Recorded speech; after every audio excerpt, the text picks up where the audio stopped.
Technology ఎంత advance వెళ్తున్నా, మన జనరేషన్ బై జనరేషన్ మనం డెవలప్ అవుతున్నా గానీ, still we are like Mahatma Gandhi followers అంటే, మీరు కొట్టండి అయినా సరే మేము ఇంకొక చంప చూపిస్తాం. చూపిస్తాము అన్న వేలోనే మన సిస్టమ్ ఇంకా వెళ్ళడం వల్ల, మేబీ చాలా మందిని మనం నష్టపోతున్నాము.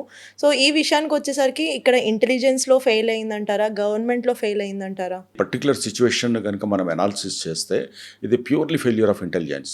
డెఫినెట్‌గా ఓకే. ఇప్పుడు మనం యాహ్! మాట్లాడకూడదు దాన్ని.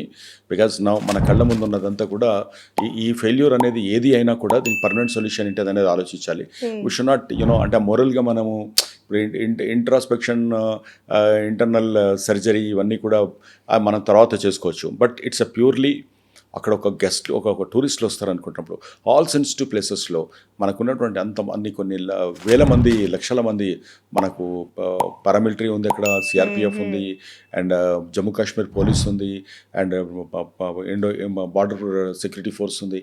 వీళ్ళందరూ ఉన్న తర్వాత మీరు ఎనీవేర్ ఎక్కడన్నా చూడండి, నేను 4-5 రకాల యూనిఫామ్స్ కనపడుతుంటాయి అక్కడ మనకు అవునవును. ఎయిర్పోర్ట్లో దిగినప్పటి నుంచి చూస్తే.